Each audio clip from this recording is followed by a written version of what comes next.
So good afternoon, and thank you all for being here today at the Observatorio de la Lengua Española y las Culturas Hispánicas en los Estados Unidos.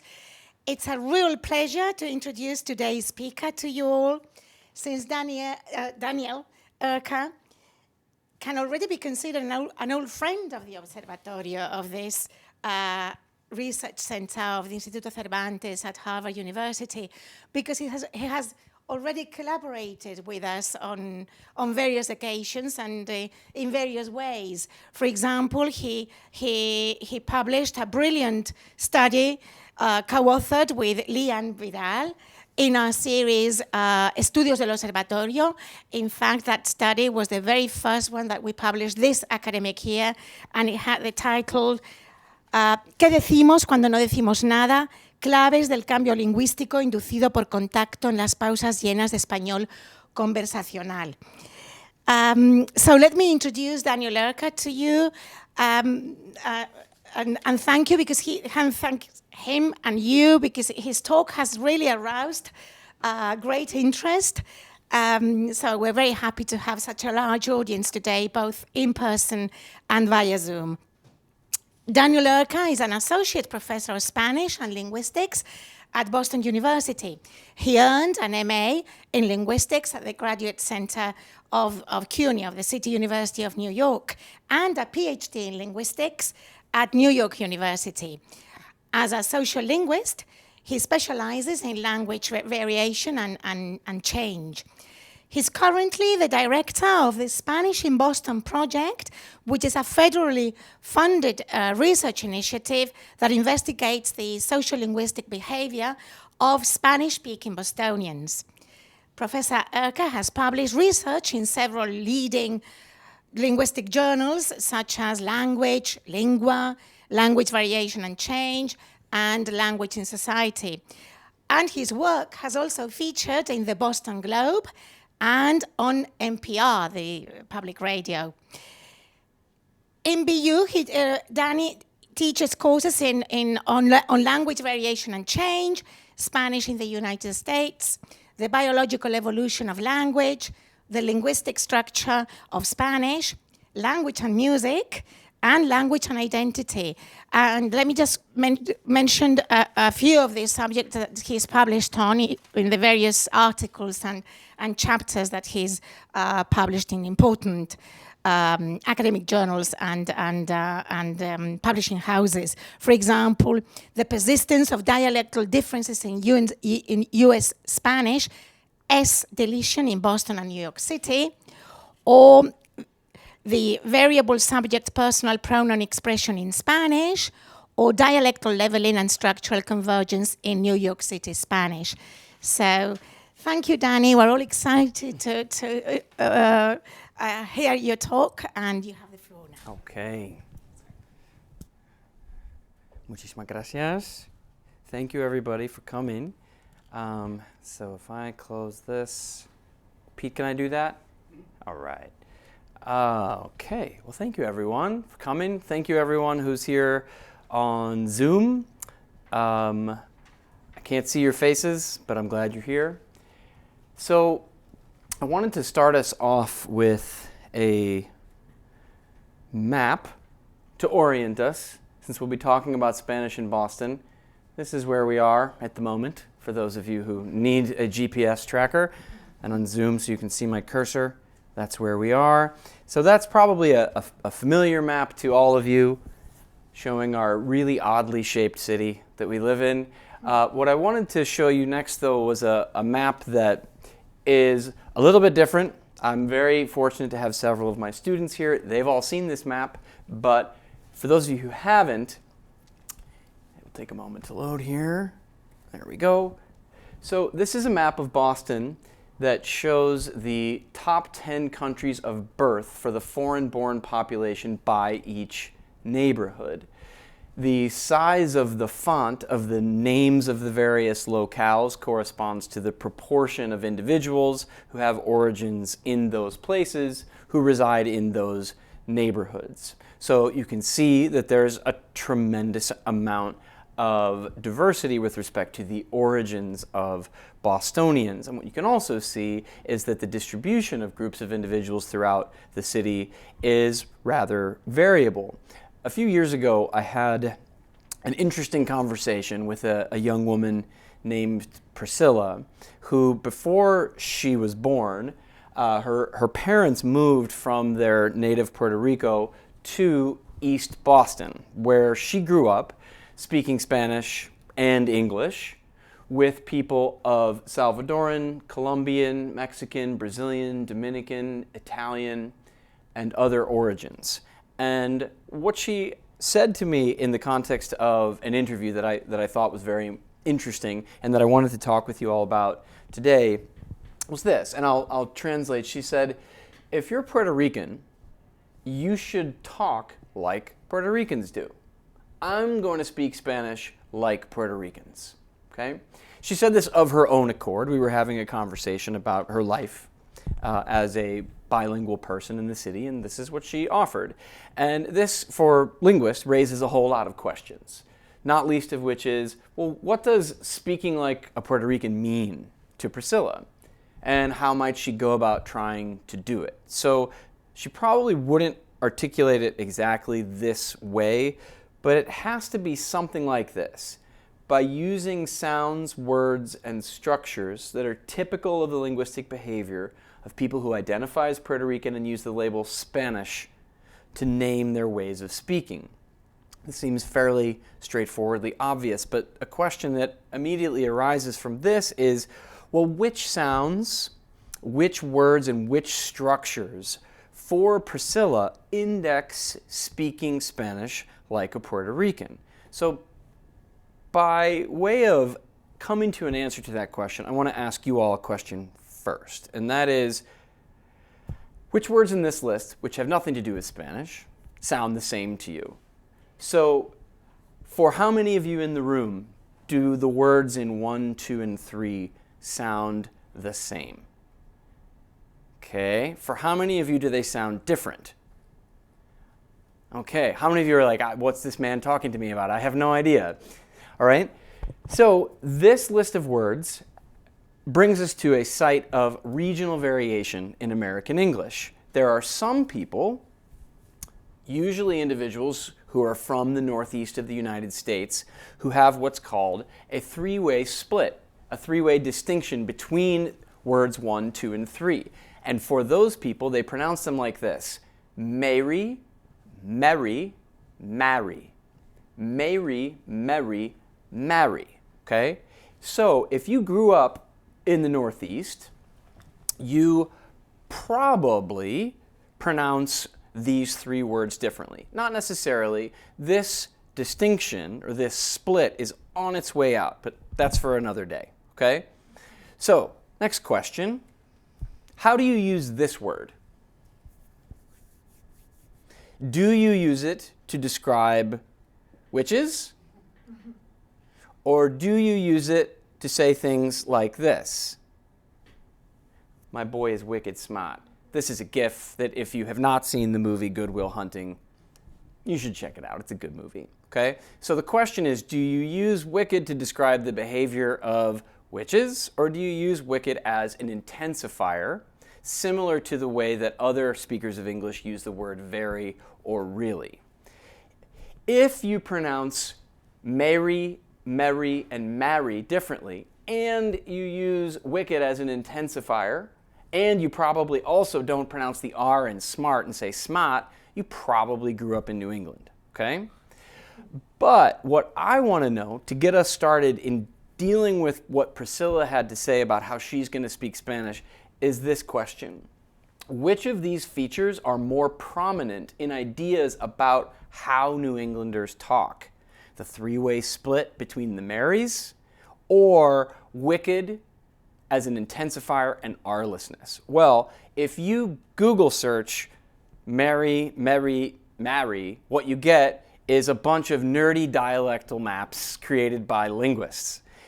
If you Google search wicked smart, you get a bunch of people trying to get you to buy t-shirts, okay? So it's quite obvious that wicked as an intensifier and the deletion of R have made it all the way into popular consciousness about what it means to speak English like a New Englander. Mary, Mary, Mary has not, okay? What this brings us to is a general observation about what we'll call the differential salience of sociolinguistic variables, which is to say that linguistic features that correlate with speaker geographic origins, among other social factors, are not equivalently salient to language users. To quote Peter Trudgill in his 1986 book on dialect contact, speakers are more aware of some sites of variation or variables than others. And there's been a lot of research that has been inspired by that rather intuitive observation. To think about this in a way that I find particularly appealing, I would encourage you to imagine a radar, right, that's tracking various, not aircrafts or boats, but rather sociolinguistic variables. Every person has a sociolinguistic radar, and we're tracking variation in people's speech, right? We identify some variables as rather large blips that show up on the radar, but some sites of variation, right, are going to fly under the radar. They are, to quote Peter Rotz, there but unseen, which is to say they show structured patterns of variation in people's linguistic behavior, but the people who produce the patterns aren't really aware of them, okay, in contrast to those variables that they're rather aware of. So let's come back to this statement from Priscilla, okay? And what I want to do is do a tiny little baby, what you might call variationist analysis on this individual's speech in just this particular utterance. So I want to look at two features. So the first is the presence versus absence of subject pronouns with finite verbs, okay? So she says, tú eres, debes, and yo voy. There are three verbs here, eres, debes, voy. Two of them occur with pronouns, tú, yo, but this one doesn't. She could have just as well said tú debes as well, but she didn't. This is a site of variation in the way Spanish is used. In this case, we might say that debes, there's no pronoun, it's absent. But with respect to eres and voy, pronouns are present. And on this very, very small data set, if you were to calculate a rate, say 66% of the time, she's producing pronouns. That's one variable here. Another variable is her production of syllable final S, okay? And in this case, we're actually going to listen to Priscilla. And what I want you to pay attention to is, and for folks on Zoom, pay attention to the way she produces these S's in blue that are at least represented in the orthographic representation here. So take a listen. One more time. I hope you'll hear that Priscilla, in this case, is on strike against word final fricatives, okay? Priscilla is 100% S-less in this particular articulation. Now, if you have very good ears and you know something about Spanish, you might also have noticed that she said hablar, okay? And you might say, Daniel, well, let's talk about that. No, not right now, okay? We can definitely talk about it later if you're interested. I have not failed to notice this.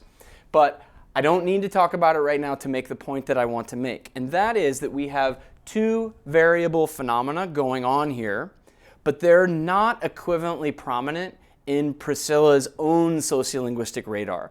Each of these are a site of dialectal variation and potential overlap between Priscilla and other speakers of Puerto Rican heritage. So what we could do, and we're going to do, is say, okay, Priscilla, put your money where your mouth is. Show me that you're speaking Spanish like a Puerto Rican. And the way that we're going to ask is, well, what about these various sites of variation? Is she mapping on to the behavior of other individuals, namely Puerto Ricans? But we want to keep in mind is that Priscilla is very likely to be much more aware of S than she is of a variable like subject pronoun presence versus absence. So previous work on this particular variable has described S variation as a key shibboleth differentiating dialects of Spanish. Okay? It occupies a preeminent place in folk ideologies about the way Spanish is used. So here's a couple of examples. This is speaker a speaker of Colombian origin from the Spanish in Boston project, talking about Puerto Ricans, and she has this to say.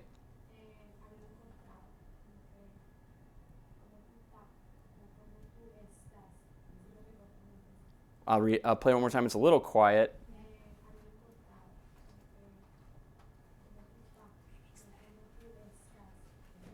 Yeah, well, I think Pete's going to see if he can make it a little bit louder.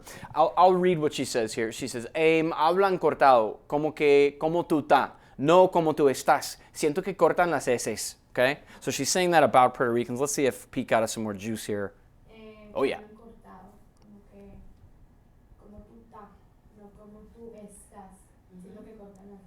Okay, so this is a woman of Colombian origin talking about Puerto Ricans, and this is something she identifies. Super salient feature. Here is a Puerto Rican individual talking about Colombians. They pronounce the word the way it's supposed to be pronounced, versus we Puerto Ricans tend to like cut off half of it, or like add OA or AO or EO at the end. They don't tend to do that. They put the S where it goes. Okay, so I think we should all get t-shirts. I put the S where it goes, right? But so what's interesting about this is that these individuals were not prompted to identify specific features. They're saying, do you know anything about the way these folks talk? And of their own accord, this is where their attention gravitated to, okay? They did not say, oh, well, you know, Puerto Ricans use a lot of subject pronouns. They didn't say that. So we'll keep that in mind, all right? Pronominal variation, which is to say subject pronoun variation, I've suggested, is likely to be on the very periphery of her sociolinguistic radar. What's interesting about this is that linguists know there are dialectal differences in how pronouns get used. So if you were to go to Spain, for instance, if you go to central northern Spain, you'd encounter many, many fewer subject pronouns than you would if you went to the Caribbean. And if you went to the highlands of Ecuador, you'd find rates of pronouns somewhere in between what you'd find in central northern Spain and in the Caribbean. Spanish speakers who are not linguists do not know this, okay? This is important for the story we want to try to tell here.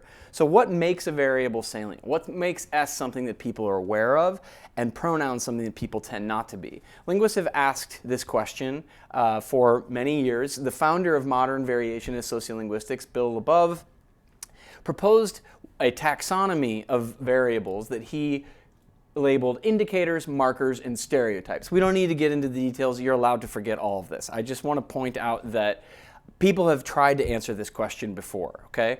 The key difference here is that indicators are things like pronouns that they vary in relation to people's geographic origins, but they tend not to modulate how they use them, say, if they were hanging out with friends versus in a job interview. Stereotypes, they do. S would be a stereotype, and pronouns would be an indicator. What Trudgill says later in his '86 book on dialect contact, he says people are more likely to be aware of features if they're overtly stigmatized, right? Especially if they don't line up with spelling systems, if they're involved in ongoing language change, if they're phonetically radically different, or if the use of some feature eliminates a meaning contrast in terms of sound.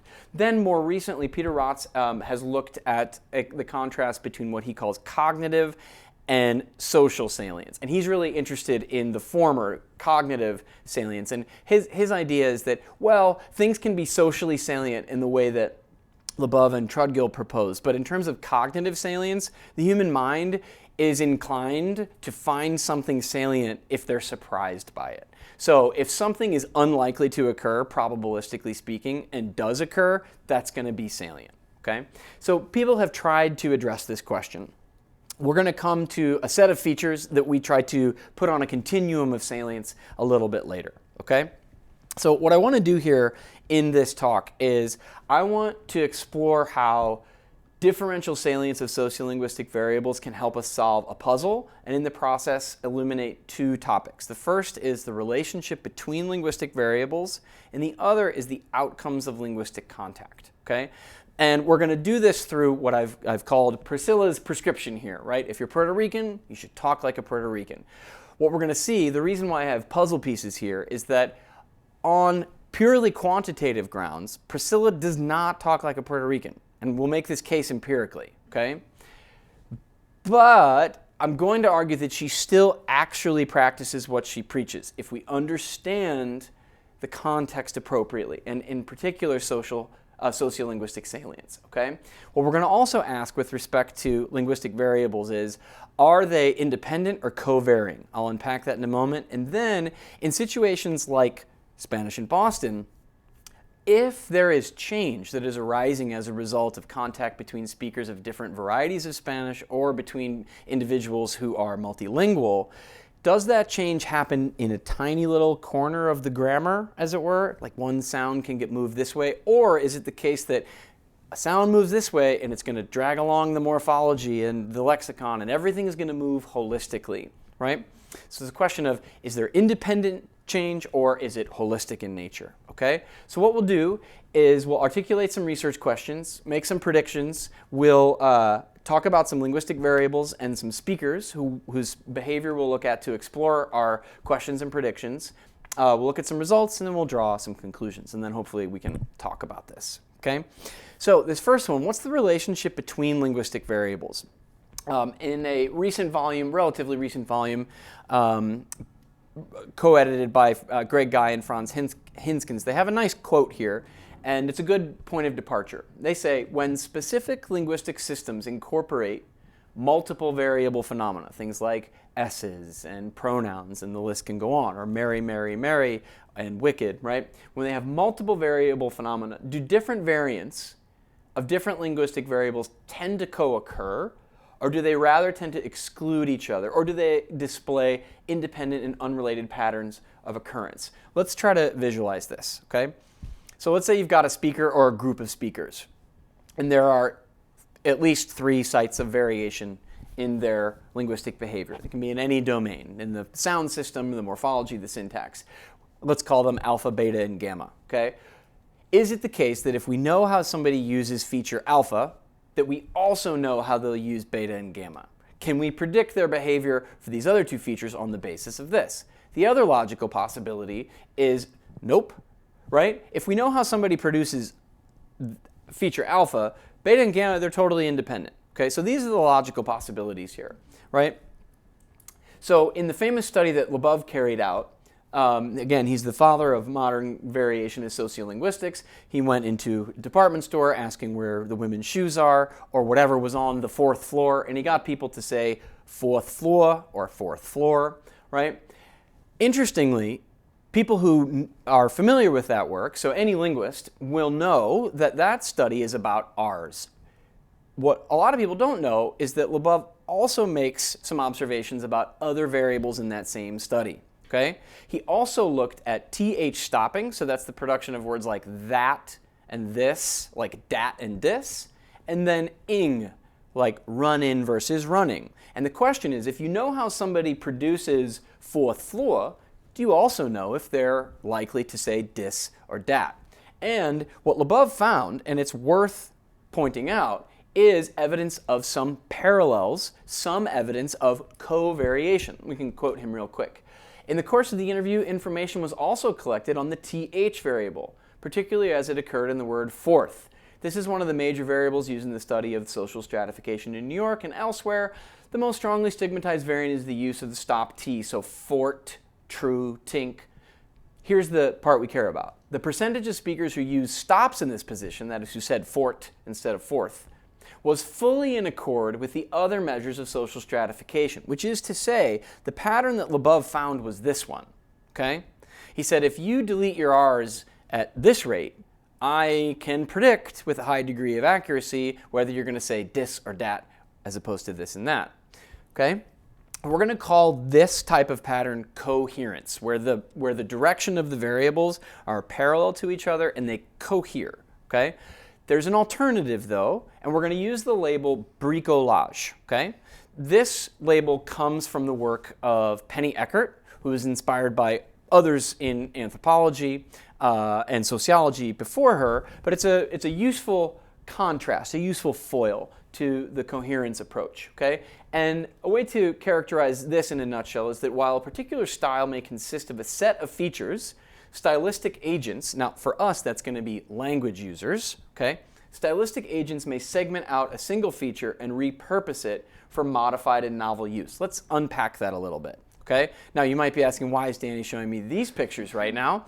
The answer is that the work that Erker really started to formulate her ideas within, which is to say about language users as agents, emerged in work she did in the 1980s in a high school in Palo Alto, California. At that time, one of the dominant material styles was so-called new wave fashion, okay, which is nicely made manifest by the bands Depeche Mode and The Cure. Okay? The key constituent features of this material style were dark eye makeup, black attire, and peg jeans. Okay? So these are the features going in parallel. They're the ones that are cohering in this material style. But what Erker found, which was very interesting, was there was a group of individuals she called preppies. And what they did was they took just the pegging of pants, the pegging of the jeans, which was one of the constituent features of the new wave fashion. They decided dark eye makeup was not for them, black attire not for them, but yes, we're going to peg our jeans. They extracted the jean pegging and incorporated it into their own style, which Erker says allowed them to index autonomy but not rebellion or sluttiness. Okay? So we're going to come back to that, right? First question, what's the relationship between linguistic variables? At least two options are going to be coherence or bricolage. Okay? Now, are some variables more likely to co-vary than others? Which is to say, might alpha and beta be more likely to hang together than, say, beta and gamma? Well, we have some reason to offer a kind of answer to this question. So work done by Livia Oshido and Greg Guy in 2015 is a large project of studying Brazilian Portuguese in Sao Paulo. They looked at 6 different features. Okay? They looked at variation in the production of nasal A. They looked at 2 variables related to how R is produced in Brazilian Portuguese, and then they looked at various agreement phenomena. And what they found, which helps inform our thinking in this context, is that these features, the agreement features, so noun agreement features, verb agreement features, the way people used them seemed to hang together, whereas people's use of nasal A was not predictable on the basis of how they did verb agreement. Okay? And what Greg and Livia concluded or suggested is that less salient forms, and that's what all of these agreement phenomena are, they're not high on the sociolinguistic radar of Brazilian Portuguese speakers, whereas variation in the production of this vowel is. What they said was it may be that less salient forms co-vary more frequently and more strongly with other variants. It may be the case that lectal cohesion, this parallel relationship between features, is conditioned not only by the less salient forms, but by unmarked forms more generally. Okay? So let's come back to Erker real quick, and then we'll offer a preliminary answer to this second question. So this is a quote from Erker, and I've highlighted a particular line here. She writes, a stylistic agent, again, think language user, may be more attuned to particular kinds of differences as a function of past stylistic experience. Once the agent isolates and attributes significance to a feature, that feature becomes a resource that he or she can incorporate or not into her or his own style. So imagine the following as a thought experiment. Let's say that there was yet another feature of the material style known as new wave fashion. Okay? That other feature happened to be knife tattoos on your shins. Okay? But those knife tattoos were secret. They were covered up by your black jeans. Would it have been possible for the preppies to segment out that feature? I think the answer to that question is no, because they couldn't see it. Okay? So this is the idea. In order for a feature to be segmentable and usable by a stylistic agent, they have to be able to see it in the first place. Okay? So what we're going to say preliminarily, are some variables more likely to co-vary than others? I'm going to propose that low salience features are more likely to manifest along parallel tracks, while high salience features are more likely to have individuated trajectories. Last question we want to answer, how might these issues shape the dynamics of the kind of contact that happens in a city like Boston?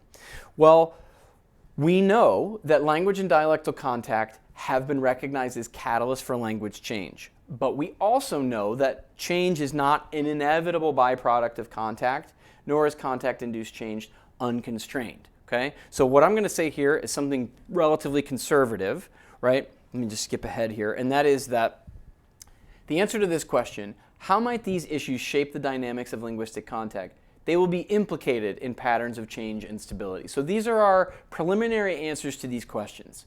How do variables relate to each other? They either hang together in parallel or they're on individuated trajectories. Are some variables more likely to covary? Well, depending on their salience. And then finally, these issues probably have something to do with understanding the outcomes of linguistic contact. Okay? So let's make some predictions. In settings like Spanish in Boston, characterized by contact-induced linguistic change, we're going to make this prediction. Non-salient features should shift in parallel.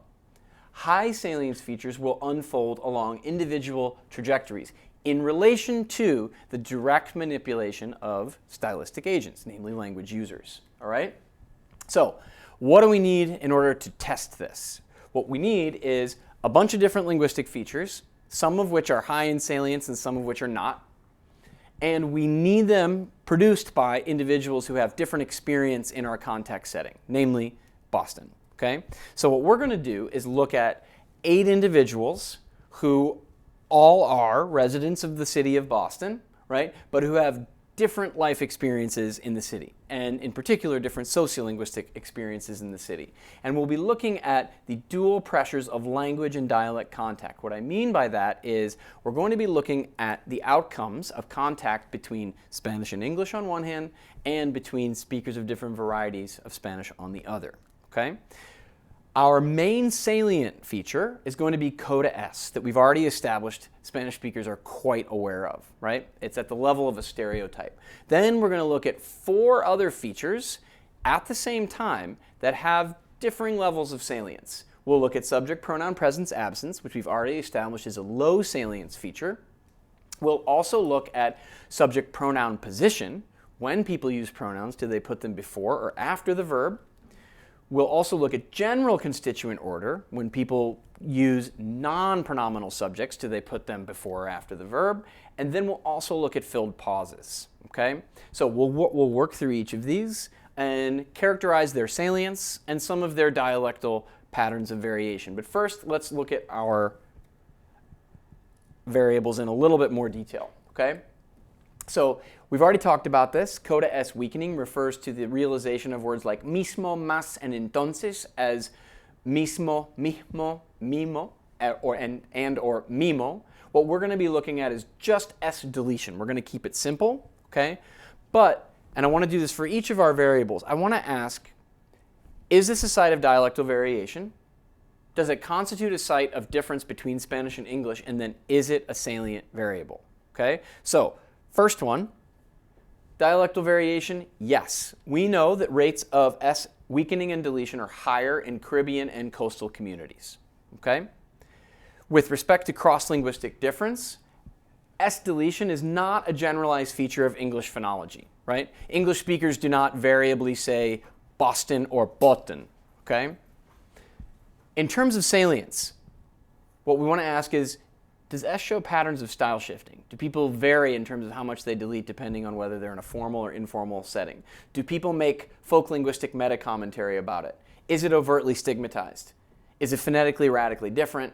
And then is it involved in the maintenance of phonological contrast? The fact is, every single one of these boxes gets ticked for S. It is therefore high in salience, okay? Indubitably. If you want to get into any of these in any more detail, we can. But this is a clear case of a salient feature. Let's now look at these same boxes for our second variable, subject pronoun presence versus absence. As I already mentioned, we're talking about canto versus yo canto. What we know is that rates of pronoun use are higher in Caribbean and coastal communities than they are in mainland Latin America and in most of Spain. Okay? In the southern part of Spain, you have slightly higher rates of pronoun use than you do in the northern part of Spain. In terms of cross-linguistic difference, English speakers use subject pronouns with finite verbs at very high rates, on the order of 90%. Okay? You can't say in English, Sing to mean I sing, okay? What about its salience? It's very low. It doesn't tick any of these boxes. People don't modulate their rate of pronoun use depending on whether they're talking with friends or in an interview. People do not talk about this, right? There are some set phrases like como tú tá, which involve S deletion that some people are aware of and they might talk about it, but they don't know that what we're talking about is, oh, well, that person says ellos a lot, like 15% of the time. That person says ellos 20% of the time. Never has a Spanish speaker said that who's not a linguist, okay? It's not overtly stigmatized, it's not phonetically radically different, and it's not involved in the maintenance of phonological contrasts. This variable, related, when someone does use a pronoun, where do they put it? Do they say yo canto or canto yo? Again, we have a Caribbean versus the rest of the Spanish-speaking world contrast, and this is coarse. There's variability within the Caribbean and the rest of the Spanish-speaking world that we're oversimplifying right now. Rates of preverbal pronoun use are higher in the Caribbean and in coastal communities. English speakers very, very rarely use postverbal subject pronouns. There are some famous examples. Where there but for the grace of God go I is an example, right? It's one of the very few where you have a post-verbal subject pronoun in English, but it sounds really weird and old, right? If you started doing that, people would look at you strange, right? So there's a strong cross-linguistic difference. Maybe people talk about this a little bit in terms of some set phrases in the Spanish-speaking world, but this is a low salience feature. A related variable, do people say Juan llega or llega Juan? John arrived or arrived John? Once again, we have a Caribbean, non-Caribbean divide. You find lower rates of postverbal subjects in the Caribbean. And once again, English speakers don't postpose their subjects. This is a low salience feature. Our last variable, filled pauses, is somewhere possibly in the middle. We know the least about this particular variable. Thanks to Marta, we now have a publication from the Observatorio on this topic by myself and the wonderful Leanne Vidal-Covas. The variable in this case refers to what people produce when they are trying to say what they want to say next, but don't know what they're going to say. Do they say or do they say or In terms of dialectal variation within the Spanish-speaking world, we don't know yet. We don't know if different parts of the Spanish-speaking world show a propensity for over right? What we do know is that English speakers use and They use schwa, their central vowel, okay? In terms of salience, we'll say it's somewhere in the middle, okay? Because I think two things. One, it's clearly the case that people use more filled pauses in more formal settings. So if they're giving court testimony versus sitting at the kitchen table, people will use filled pauses at a higher rate. But we don't really know very much about variation between the vowels that people choose, okay? What we do know is that Spanish-speaking Bostonians have started to use this one a lot, but we'll get there, okay? All right, so those are our variables and their respective salience. Now we're gonna look at our speakers. We've selected 8. We'll look at the broader data set as we wrap up, okay? But we're going to look at 8 speakers right now. 4 locales represented by pairs, okay? Emilio, Clemente, David, Pascal, these are all pseudonyms. The first letter corresponds to their country of origin, El Salvador, Colombia, the Dominican, and Puerto Rico. And then we have Priscilla, Eduardo, Cesar, and Donaldo. The individuals on this part of the screen arrived in Boston at age 20, 36, 36, and 30, so well into adulthood. And Priscilla, Eduardo, Cesar, and Donaldo were either born in Boston or arrived as very young children. Okay, so I'm going to refer to them as child arrivals versus adult arrivals. All right, what we're going to do is compare each nationally paired adult and child arrival in terms of rates of use of the variance of the linguistic variables. So we'll have 20 separate interspeaker comparisons, and I'll put a visual up and it'll be very clear what we're doing. We're going to use a particular statistical test with a very basic hypothesis, and that is there's no difference between the speakers. And this last bullet here that I put a little star next to, a word on rates versus constraints. Right now, the word will be only what I've just said. I'm not going to get into this. It's a feature of sociolinguistic analysis that merits a lot of conversation. What we're going to be looking at here is just how often people do these things, not why or under what linguistic circumstances, okay? That's part of an analysis we can do at another date. We're not going to deal with that now. It's too complicated, all right? All right, we're going to fill in this page here, or this slide here rather, with a bunch of dots, okay? And what those dots are going to be based on is 600 filled pauses, 2,750 finite verbs, 862 pronouns, 736 non-pronominal subjects, and then 658 coda S tokens.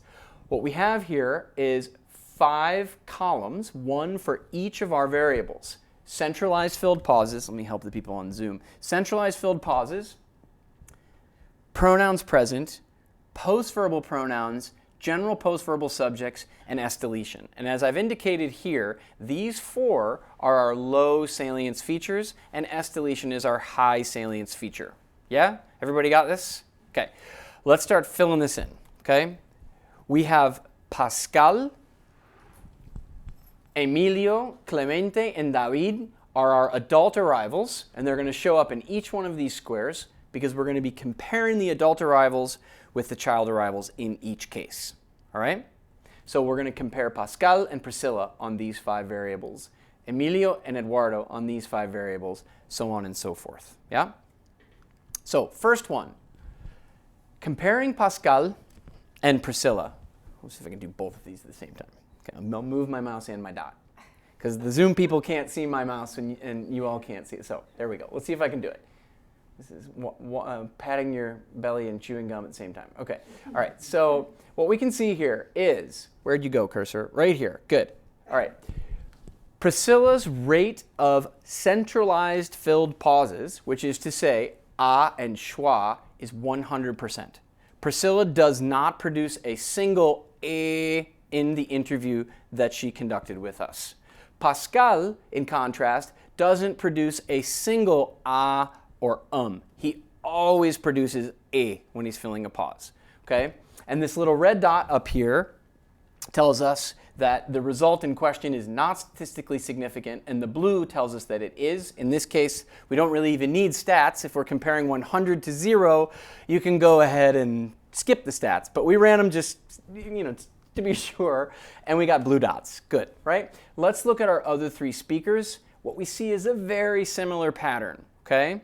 For all of the child arrivals, so Eduardo, Cesar, and Donaldo, that's Eduardo, Cesar, and Donaldo, we see very high rates of centralized filled pauses. These young people, when they're speaking in Spanish and they're preparing to say what they're going to say next and don't want to give up the conversational floor, what they do is they say,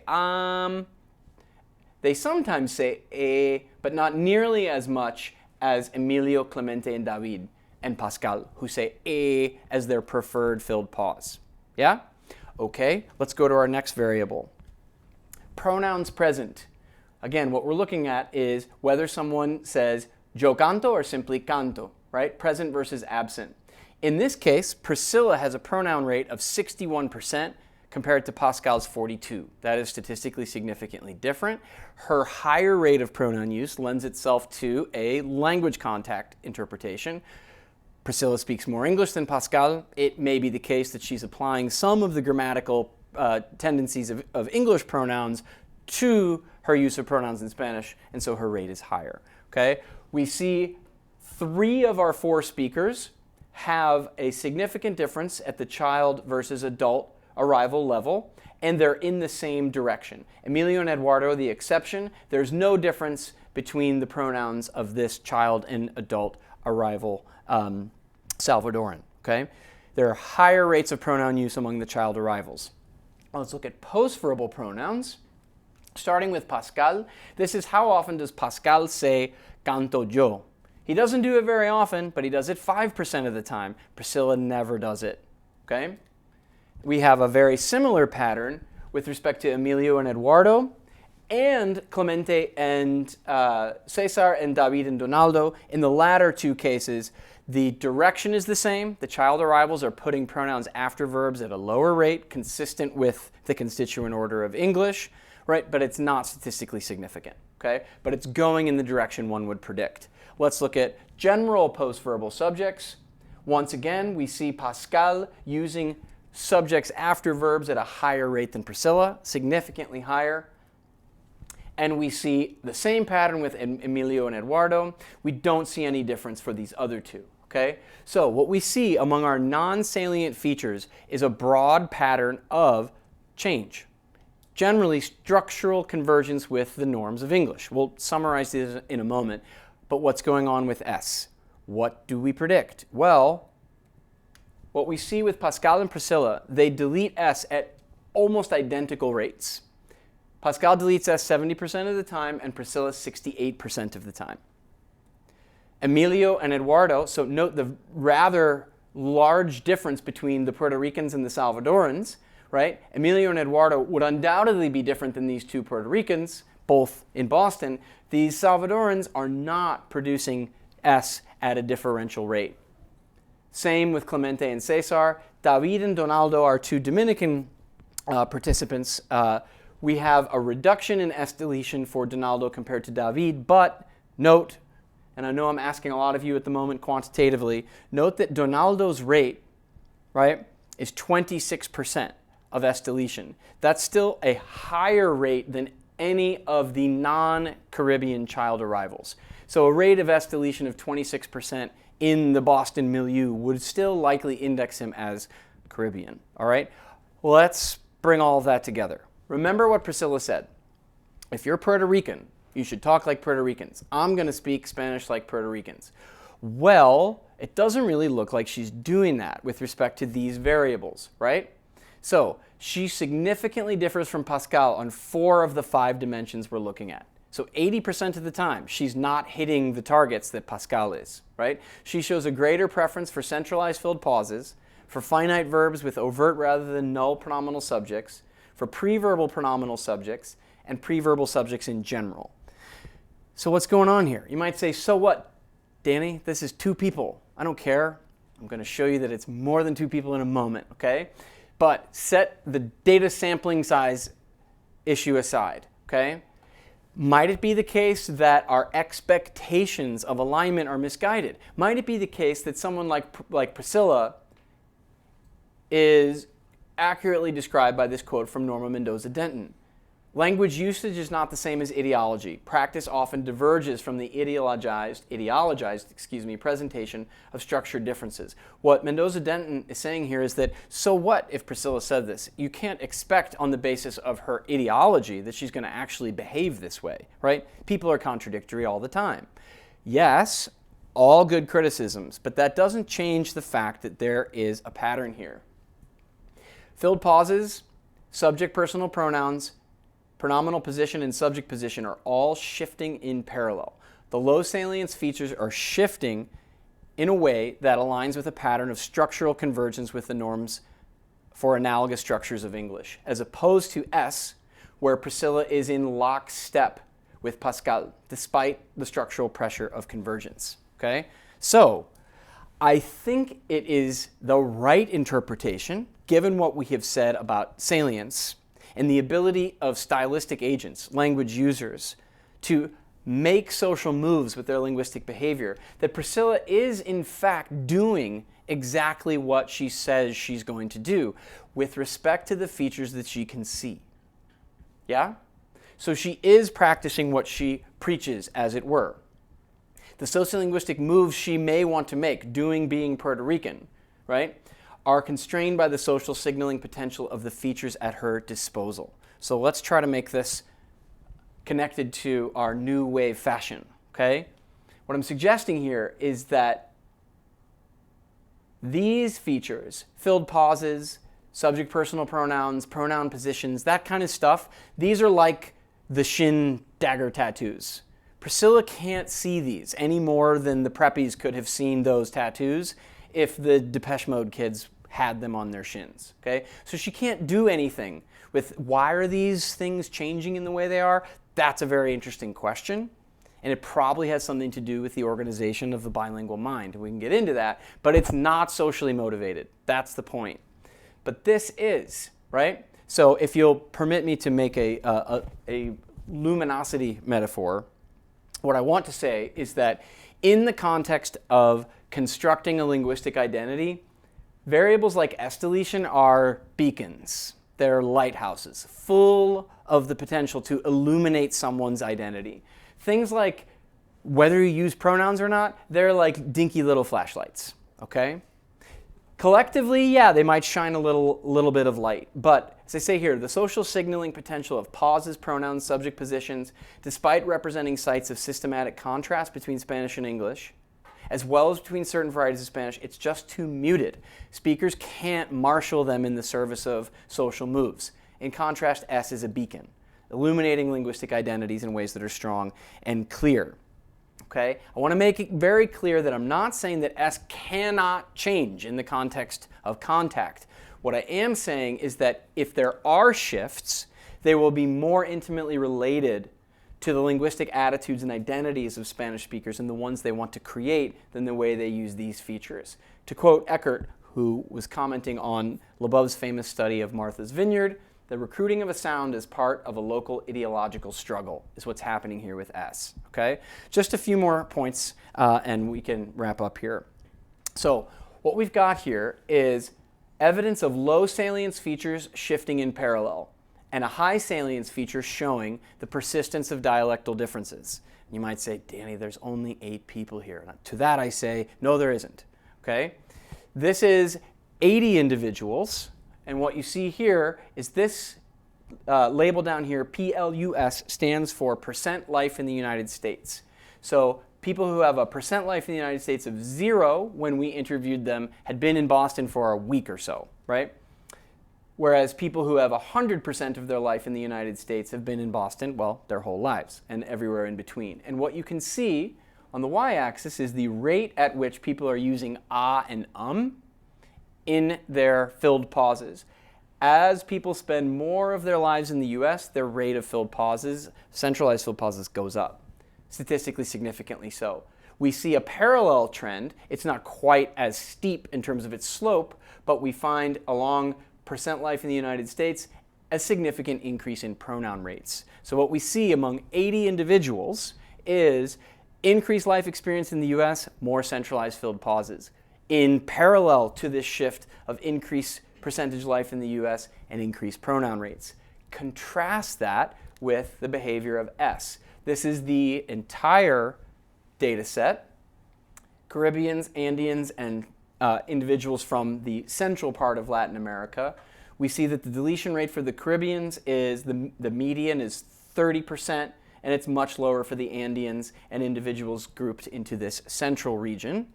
If we then bin these individuals, not in terms of plus, but in terms of their, what I've called immigration category, newcomers, established immigrants, and US born, this is a lot to process visually, but work with me here. The newcomers are people who have been in Boston for less than 6 years. Established immigrants are people who've been in Boston for more than 6 years, but were immigrants. And then this is the US born. What you see is that this pattern of deletion, which is to say the highest rates of deletion among Caribbeans, followed by the deletion rates of Andeans and Central, is replicated across the 3 generations. Okay? There's not nothing going on here, and if you want to talk about it, we can.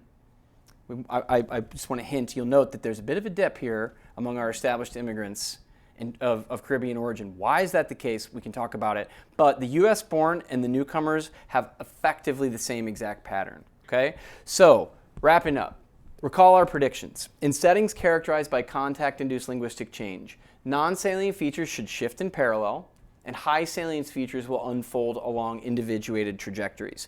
I'm going to go ahead and check those boxes, okay? Because they're consistent with our data. Some conclusions. Whatever drives the structural convergence in the non-salient features, probably economy principles guiding the organization of bilingual minds, the social implications of these changes are very likely rather limited. Increased rates of pronoun use is not something that's going to have a social impact among Spanish speakers. Okay? Non-salient features are poor signals of social meaning. They're weakly indexical of potential sociolinguistic stances that speakers might wish to take. In contrast, the robust potential of S to make moves socially makes it a very powerful tool for affiliation and differentiation. Okay?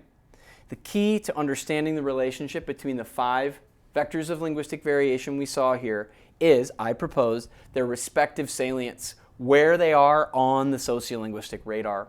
Okay? Features that are outside of it or on the periphery of ideologies of language use are observed shifting in parallel in a coherent pattern of structural convergence. In contrast, the feature that occupies a singular place of sociolinguistic prominence, right, smack here, if you will, unfolds along an independent trajectory. Okay? So what we have to say, I think, is that questions about the nature of the relationship between variables is probably a combination of coherence and bricolage. Okay? Salience, I want to say, is not an explanatory panacea. It's not solving all of our problems analytically, but it offers a simple, intuitive, and powerful way to make sense of complex patterns of variation, especially in situations of language and dialect contact. Last slide here. Okay? What we need to do going forward is collect even more data from even more speakers, right? And we need to look more than just percent life in the United States. We need to look at other social variables, things like level of education, in versus out group orientation. How important is it for you to be identified as an X? These types of things, okay? We also have to look beyond rates. I mentioned that in the slide earlier. We didn't really get into it. We can talk about that. But that's something that any sociolinguist hearing this talk would say, yeah, but you didn't look at the constraints. And I'd say, yeah, not yet. Hold on, right? Assemblages of other powerfully indexical features should be examined, so we need more than just S. And if you remember our very first audio file from Priscilla when she said hablar, well, we have a PhD student, in fact, the very same Leanne Vidal-Covas is working on that variable for her PhD dissertation. Okay? The relative salience of each feature, already informed by folk ideologies as well as express attitudes of speakers, has to be established empirically in the context of direct study. So we need perceptual evidence for the salience of these features. Okay? With that, I will thank you very much for your time and attention. I want to just point out that I have a very large and wonderful research team without whom none of this work would exist. I also want to thank the NSF, BU, Santander Bank, and BU Linguistics for the support they've provided the project, and also, of course, the Observatorio for having me. Thanks so much.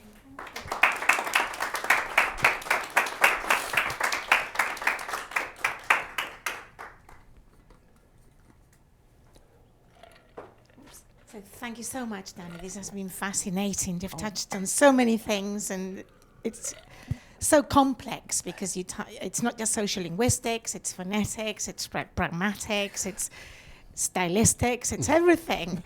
There would be no end to the number of questions that we could ask. But anyway, would anybody like to start with a first question? Yeah? I have to give you my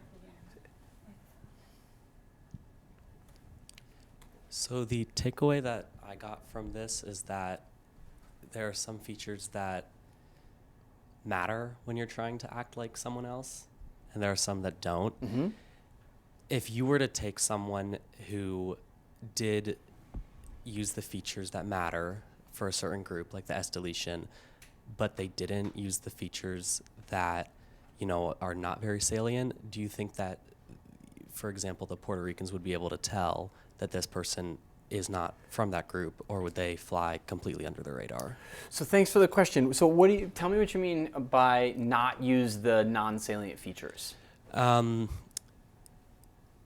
If they used, so for example, they deleted their S's, like a Puerto Rican, but they used more pronouns.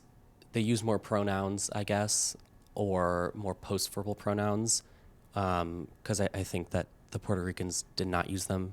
You did not use post-verbal pronouns. I see. I understand what you're asking. Okay. I think what you're asking is, what would the implications be? And you tell me if I've got this right. What would the implications be if, for, say, the post-verbal pronouns, instead of having a lower rate than Pascal, Priscilla actually had a higher rate? Would people notice that? Is that what you're asking? Yeah, not necessarily Priscilla, but just some individual. Yeah, I think the answer to the question is it depends, which is a bit of a cowardly answer. But I think what I'd say is there's probably a threshold at which the use of an even non-salient feature would raise to the level of social awareness. So let's take a really strong example, okay? Let's say that Priscilla or someone else like her, right? Instead of having a pronoun rate of 55%, let's say Priscilla stopped producing any verbs without pronouns. So 100% of the time, every time she used a verb, she would say yo, ellos, nosotros, tú. I believe people would notice that. Because what it would amount to is effectively the elimination of a variable from her grammar, as it were. It would take something that's variable in nature and make it categorical.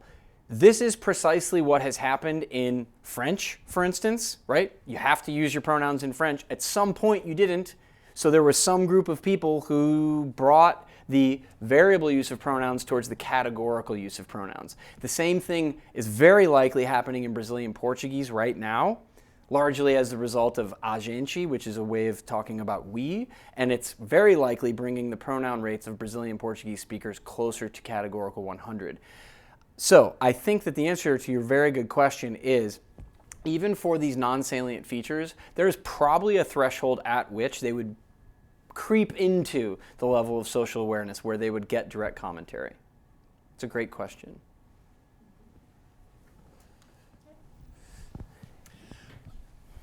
So you mention that you're not really exploring here, or sort of an open question as to why some features might be more salient than others. And so two of these are sort of phonetic related. Yeah. And three of them are more like lexical or syntactic. And I'm wondering if that might have something to do with it. Like the filled pauses doesn't seem, like the salience of that is a little unclear, and it doesn't seem to be something that people are regulating as they try to construct their identity. So maybe that one's not salient or something, but the S deletion is. And I'm wondering if, like, across different contact settings, if that's a somewhat common pattern, that some of the most salient features are related to pronunciation. Yeah, I think that's a wonderful question, and people have actually proposed that in print. And I think that it's not, I think it's on the right track. There's something there, but it's not strictly speaking true in every case that, say, one level of linguistic structure is inherently more likely to be salient than another. So let me give you an example from Spanish. So if you were to look not at pronoun presence versus absence, but say pronoun choice, especially second person singular forms, right? And if you were to use what the pronoun known as vos, right, as opposed to tú or usted, right? These are all ways of saying you, right? The people who use vos are often referred to as voceantes, right? And vos is an indubitably morphosyntactic feature, right? It's the pronominal system of the language in question. When you look at voceantes in the United States, so if you look at Salvadorans who move to the Pacific Northwest or Houston or Washington, D.C., interestingly not Boston, but it's the case that the voceantes shift away from vos and they adopt tuteo. And that's usually the case in environments where the population is predominantly Mexican, so in Los Angeles, in the Pacific Northwest, in Houston, and DC. So the use of vos is extremely salient. And there's this wonderful paper by the incomparable linguist John Lipsky, who's at Penn State, and he talks about the salience of vos. And he says that if you were to go to a border town on the border of Mexico and the United States, and where there's all kinds of undocumented individuals working, that the border control doesn't get called, but if you hear somebody say vos, then it does. Because they know it's not Mexican individuals working there undocumented, it's people from Central America. Okay, so that's just an anecdote that kind of exemplifies the high salience of vos. So I think it's probably the case that phonological variation has an intrinsically greater potential to be salient than morphosyntactic, but I don't think it's categorically true. But it's a wonderful question, and I think it's on the right track, but we need to leave room for exceptions. Yeah.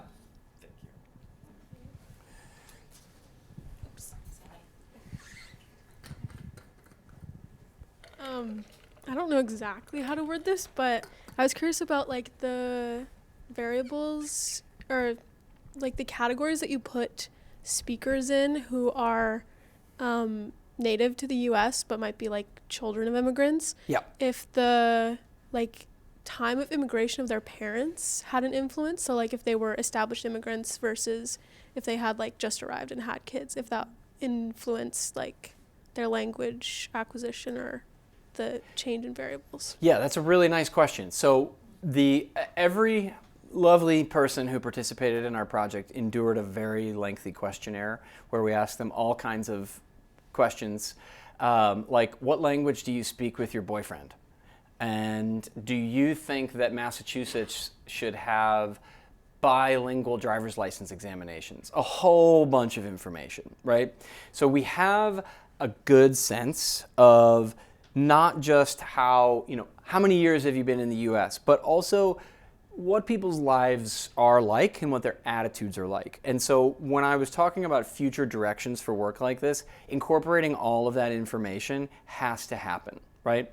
And some of the most basic stuff is, well, yeah, not only what was the status of your parents when they arrived, right? But were they lawyers or doctors before they moved to Boston, and are they now working in that industry or a different industry, right? Did their social class change when they immigrated? That happens to some people, right? Also, things like, might your mom be from El Salvador and your dad is an Irish guy from Southie, right? That also happens, right? So all of that information has to be dealt with. And I'm attempting to do that in a long procrastinated book. Yes, but a great question. Well, thank you. I'm not sure if this is working, if I need it, but anyway. I think it's for the Zoom people. All right, okay. Cheers, thank you. So, thank you, Daniel. It was a wicked informative talk. I really enjoyed it. So, I was wondering, just out of curiosity, did you take into account things like, field pauses? You were just dealing with that here. Were you taking into account the different pragmatic functions that those may have? So, is that something you're doing for this study or you're planning to do? Can you tell us a bit more about that? Yeah, absolutely. So thank you for that question. What this gets back to is this. Where did it? Well, it doesn't really matter, but I'll show it to you just in case. What you're asking about is, where are you? I'll find it. Maybe you won't. Maybe I won't find it. Remember that little bullet that I had a star next to, wherever that thing is hiding? And I said what we need to do is a constraints-based analysis in addition to rates. What that is getting at is the question you're asking. So I promise I'll stop pressing this. There we go. Mm-hmm. A word on rates versus constraints. Since you've asked me, I will now elaborate a little bit. So when we're looking at filled pauses or any of these variables, what we're doing is not just asking, how often do you do this? What we're asking is, what are the social and linguistic contexts in which you're doing this? And we model all of that quantitatively. So with respect to filled pauses, some of the things that we take into account are, where is the pause with respect to the structure of the utterance? Is it the beginning? I'm really tired today. Is it in the middle? I'm really, really tired today. Or is it at the end? I'm really, really tired today. Okay. Utterance position. We're also looking at the lexical frequency of the items in the utterance. People are more likely to need to deploy a filled pause if they're using a word that's more infrequent and they're having to access it, and it takes a little bit more effort, minuscule, but it can have an effect. So we're also looking at the filled pause behavior of the interlocutor. So is the person who's interviewing you using a lot of or a? There's a whole host of potential conditioning factors that go into modeling the underlying structure of the variant choice, not just its frequency of use. So all of that's happening, and it'll also show up in my long-awaited book. Yes. Yes. I was actually just going to ask a very similar question to Alphonse's. I was very intrigued and very interested in the post-verbal subjects.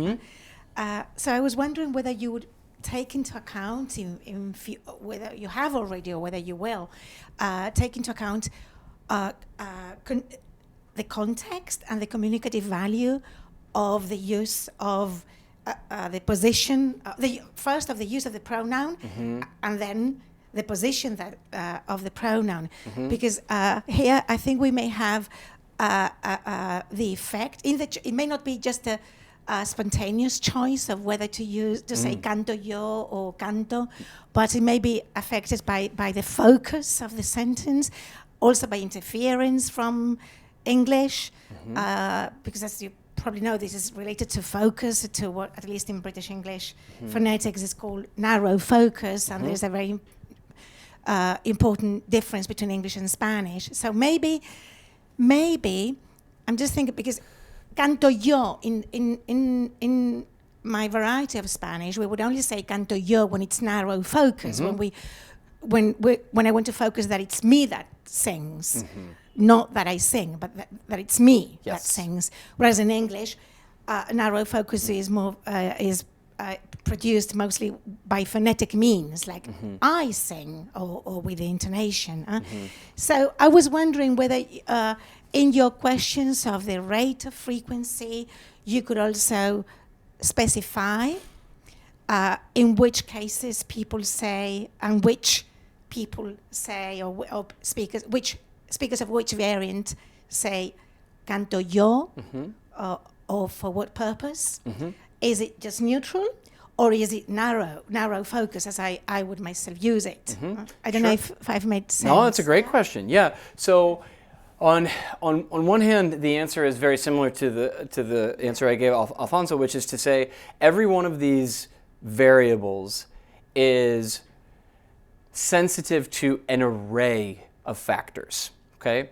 So in the same way that, and you know, my students are numb to this example at this point, in the same way that a number of things contribute to the likelihood that someone might have a heart attack, right? It's not just how many donuts do you eat, but it's do you smoke cigarettes?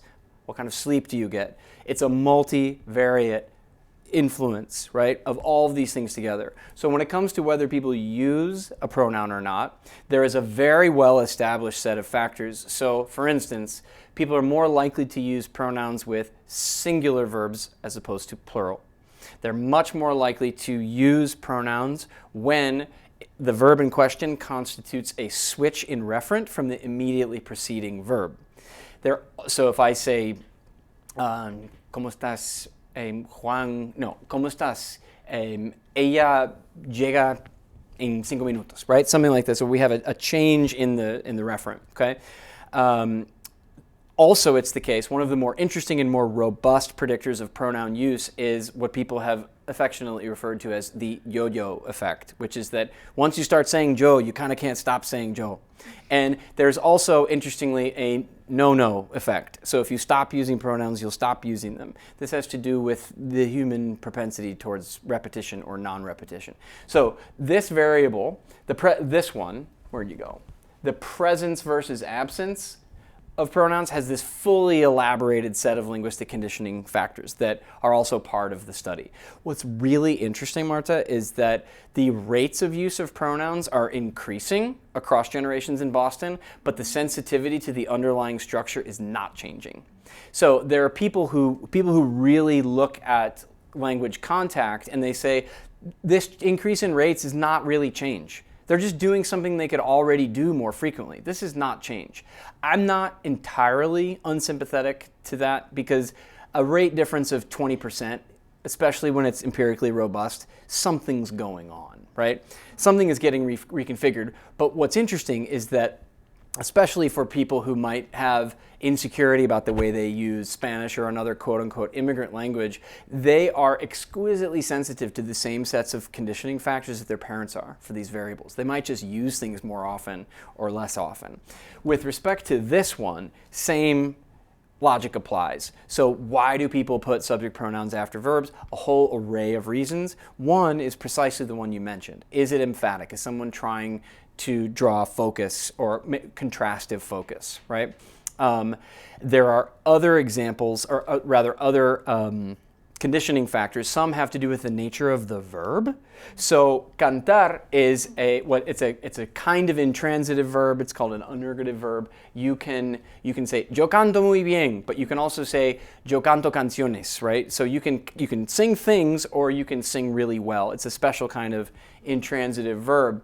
Verbs like that, so canto yo is pretty unusual. What's much more likely would be something like llegamos nosotros, right? So llegar, venir, verbs that are so-called unaccusative verbs, that if you want to get really into the nitty-gritty of the syntax, are supposed to have their subjects in internal argument position. I apologize for those of you who don't care about generative syntax, but the idea is that there are certain classes of verbs that themselves favor post-verbal subjects. All of these things get factored into the array of potential conditioning constraints. Does that make sense? Yeah. Yep. Great question. Yeah. I think there are some questions from the Zoom. From Zoom? Yeah. So Christian's going to read them out to you. Thank you so much for the presentation. We have a couple of questions. I think we're going to do them individually. Yeah, Is that fire away. fair? Yeah. So Adrian Talamas is asking, do you look at all whether the subjects that arrive at an early age have been enrolled in Spanish language classes while in the US? I believe that there is an unnatural use of subject pronouns encouraged by Spanish language teaching materials that could impact pronoun rates. Lovely. Thank you for that question. So we definitely, that's part of the information that we gather. You know, what's your educational history? What's the nature of that education? And one of the funny facts that has emerged from the study is that there are a handful of doctoral students who are studying Spanish literature who participated in this study. They're actually not included in this data because they screw everything up. But they have, despite being of Caribbean origin and despite growing up in the United States, their pronoun rates are in the basement. They're like 4 or 5%. And I think one of the reasons for this is that subject pronoun use is considerably less frequent in writing, and these people spend their sad PhD lives, no offense, right? No, that's not nice. They spend their doctoral student lives reading, and I think that they are exposed to extremely low rates of pronoun use.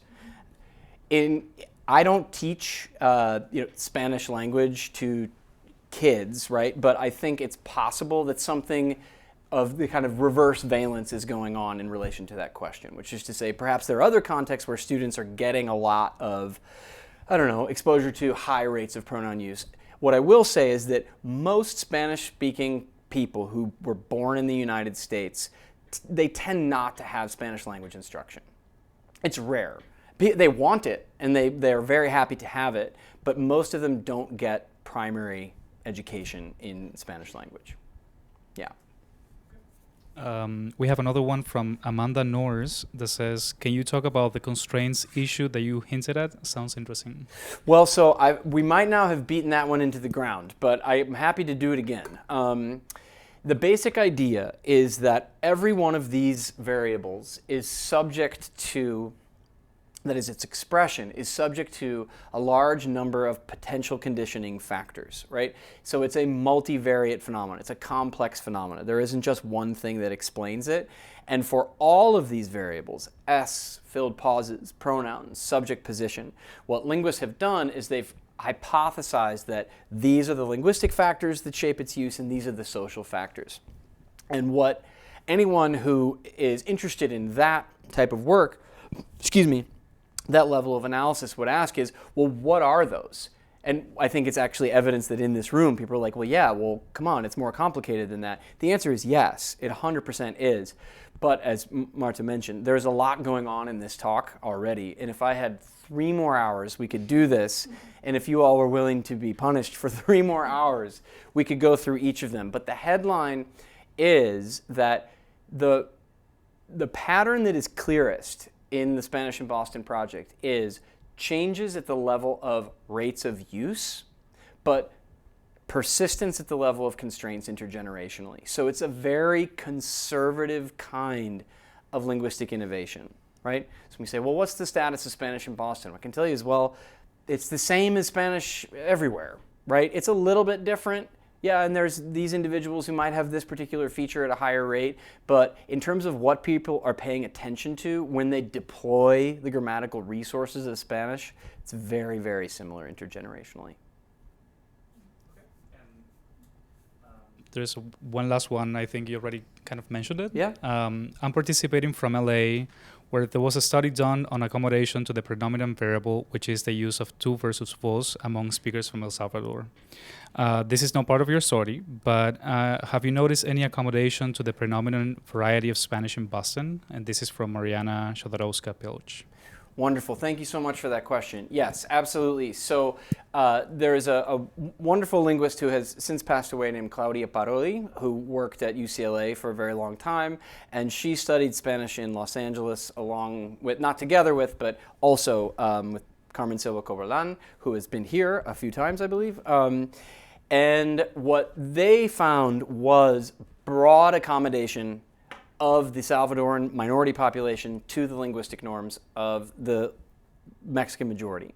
So much so that they proposed something called Los Angeles Vernacular Spanish, or LAVS, right? And they said it's basically a kind of leveled out version of what you would find in terms of Mexican Spanish. So the dialectal variety that you find throughout Mexico gets leveled out, and then individuals from El Salvador, which I believe constitute the second largest nationally articulated population in Los Angeles, have also accommodated towards that. Boston is rather different in this regard. There's a couple of reasons why. So first, the facts. Salvadorans are our largest group of Boceantes here in Boston.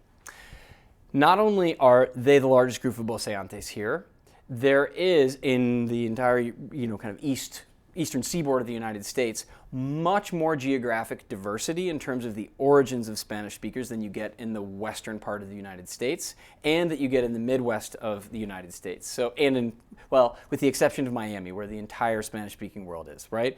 But in Boston, New York, Philly, you have very large Caribbean contingents, right? And a much, much smaller Mexican contingent, relatively speaking, okay? That, coupled with the fact that Salvadorans in Boston, many of them arrived in the mid-'80s. There was a program that facilitated refugee status of Salvadorans fleeing the Civil War in that country, and a large contingent of them migrated at the same time and settled in similar areas, in particular East Boston, right? There have since been other generations of migration, right? But the relatively large number of Salvadorans who are routine Boceantes suggests, at least that in our data, insofar as we've been able to probe this, that Bos and the use of the Boseo in general is much more robustly maintained intergenerationally here in Boston than in Los Angeles. One of the hard parts about probing that particular feature is that Bos as a pronoun tends to be a pronoun that indexes a great deal of familiarity. So it's hard to get people who you've just met to produce it. So one of the things that a graduate student did was she created a Boseo module in our interviews and brought in multiple Boceantes to talk to each other and recruited people who knew each other. And she was kind of a fly on the wall and got them to produce some Bos, but even then it was a little bit difficult. So I don't have a fully satisfactory answer, but I can say with some confidence, for the reasons I mentioned, that I think Bos has a better chance of persisting intergenerationally here. Any more questions? One last question? Yeah. Thank you very much. Very interesting. I'm wondering whether you, in your studies, you've interviewed individually and in writing and in speech, or have you observed groups of people in a normal conversation, which to me makes a lot of difference.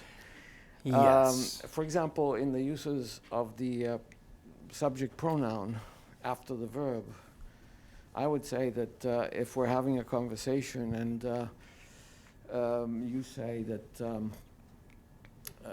you take coffee with milk, someone would say, yo lo tomo solo con azúcar, or yo lo tomo, that yo will go around.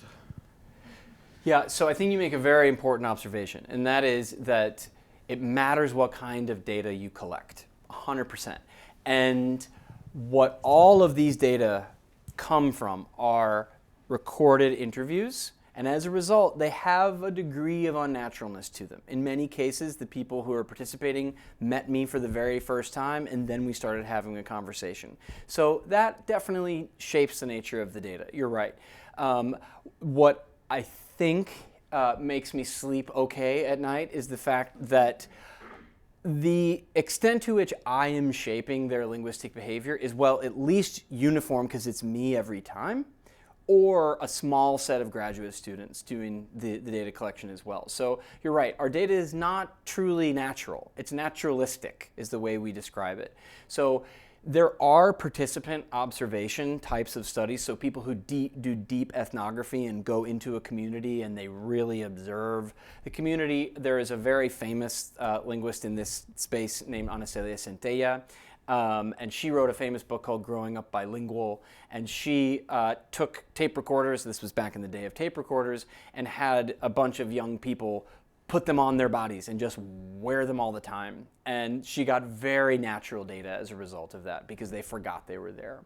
So we don't have that level of specificity or naturalness, unfortunately, but what we have is a lot of data. So I hope that that helps soften the blow a little bit of the observation you made. Thank you so much, Danny. I think he deserves a real sound round of applause. Thank you. Thank you so much. Thank you. I hope you come again Oh, well, it'll be with my a pleasure. second round Yeah, that would of be my your pleasure. research, and the third one as well. Thank you very much. My pleasure. And thank you all who are here now and in person, and thanks to the attendees who've been following via Zoom. Terrific. So see you next time. Okay, thank you.